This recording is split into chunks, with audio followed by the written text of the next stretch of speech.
everybody, this is Lee with Creative2xmom, and today we're going to be talking about memorizing poetry with your children.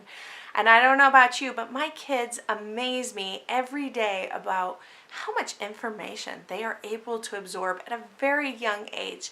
And I can see that window of opportunity quickly shrinking, and so I want to take advantage of it. I feel like poetry is a great thing to learn at a young age because it will come back, particularly in the middle and high school years. It will come back in much more depth, and so I want to expose my kids to poetry from a very early age so they're not intimidated by it later on. And it's really surprising how much they can memorize at this age. So I want to share with you kind of just some tips and tricks that we've learned along the way. First of all, I'm going to take this camera and I'm going to turn it around and show you some of the poetry books that we have currently in our house. So these are the poetry books that we currently have in our house right now. It changes and flows with the seasons and with what I can pick up from the library, but this is what we currently have in our home. And I always try to pick up a copy of this, what your first grader, seventh grader, sixth grader needs to know. And inside of it, there is a language and literature section, and there's typically, I flipped right to it. There is typically a section of just short little poems. As the kids get older, they get longer, of course, but this is a good place to find some poetry to read to your kids, or to find some poetry for them to read, which would be, or to memorize, which would be age appropriate. So of course there's other things in these books, but I do like the fact that they include poetry that's for each grade level. We got a couple of these from the charter school library. They're just simple little paperback, not very big. It says $1, so I'm wondering how old these are. They're from Dover Children's Thrift Classics. This one is A Children's Garden of Verses, and so this one is the classic Robert Louis Stevenson. The poems are a little bit longer in this one, but they have great story to them, really keeping the kids engaged. And then there's this one, which is Favorite Poems of Childhood, and it's edited by Philip Smith. Again, a good variety of poetry, some great classical works, and I find that these older poems really tell good stories, and that's what I want my kids to get out of this, is that poetry doesn't have to be some big lofty idea, but it's simply telling a story in a different way. Then we have a book called My America, and this is it's an atlas, a poetry atlas of the United States. It's by Lee Bennett Hopkins. And I love the illustrations in this one. Illustrations will get me every time. But I thought this is a great one because it takes you across the journey of the United States. This would be a good one if you're going to be studying American history at any point. I think this would be a great book to incorporate into that study, as it hits so many different places around the U.S. So much great information, and like I said, I'm loving the illustrations in this book. So that one's a good one. And then the last one is Poetry for Young People. This is the Robert Frost edition, but there are several out there. There's an Emily Dickinson one. Trying to think. I believe that there is, off the top of my head I can't think of them, but there are several in this series, and of course illustrated really well, broken up by season. Just great poems for kids.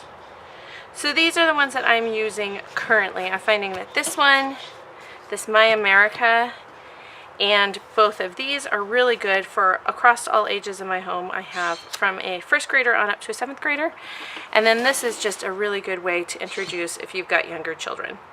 So now that you have got your resources, you found some great books full of some good, rich poetry, you're going to do a couple of things. One of the things I like to do is I always have a poetry book in our morning basket. I like to just kind of get in the flow of reading poetry with my kids, so it's not such a foreign concept as they get older.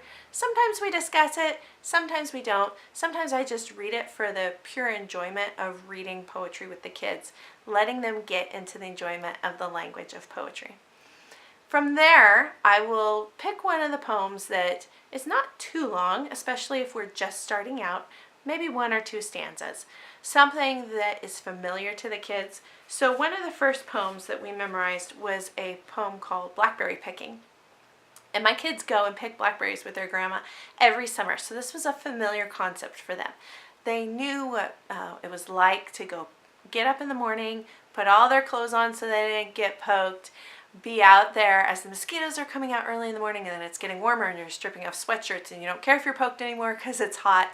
They know what it's like to pick a warm blackberry and pop it in their mouth. So it was something that was really familiar to them, something that they could identify with.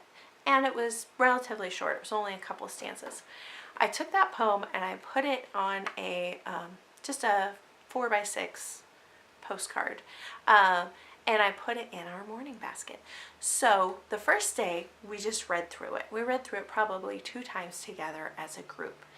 Then as I broke it down, we maybe read the first 2 lines, and we would read it every morning, sometimes a couple times a day. Sometimes we would read it in the morning, at lunch, and then maybe before bed. The more repetition and the more they hear you reading it, the more it will start to stick in their mind, particularly if you've got a poem that rhymes. So that's another tip.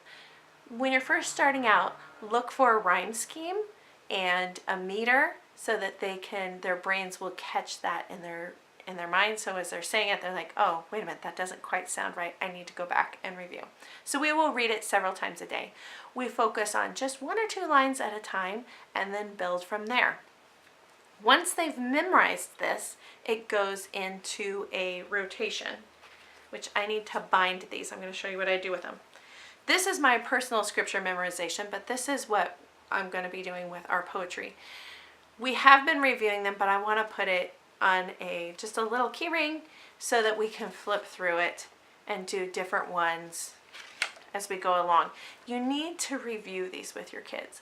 Once they've memorized it, it's not all over and done from there. I want my kids to be able to pull these memories back out, at least for the school year. So every once in a while, we will do our poem that we're currently working on, and then we will pull out an old poem just to review it and say, hey, who remembers? I bet I can stump you today. Who remembers this poem? Do you remember how it goes? Do you need help with the first line to get you started? And then it just brings it back to the forefront of their mind. So it's not one of those, hey, I got the fact, I've passed the test, we're over and done with it, but that it has worth, that it's going to constantly be coming up because it's something that's important to our family culture. It has value, it has worth, and so mom is going to check in. Do we remember? Who can remember the most of this poem? So that's how we study poetry. Sometimes I'll actually have the kids grab their composition notebooks. They can sketch out what they think the poem means. We'll talk about rhythm and rhyme as they go a little bit deeper into it. But just for memory's sake, I like to keep it fun in the beginning. We don't analyze every poem. We don't talk about the meaning behind every poem. Especially at this age, it's pretty self-explanatory a lot of times. But I just want them to get in the flow of enjoying poetry right now. And then as they get older, we'll talk about more of the specifics. So I hope that gives you a good place to start with scripture or with poetry memorization. And like I said, this same system you can do with scripture memorization. You can do it with some of your science facts. Really, the possibilities are endless. Poetry memorization does not have to be a very intimidating subject. It's pretty easy. Kids love learning new things at this age, so definitely take advantage of it. Their brains are little sponges. They're absorbing and memorizing things all the time. So I hope that this video inspires you and takes some of that intimidation factor out to start memorizing poetry with your kids. I hope you guys enjoyed this one, and we will see you next time. Bye, guys.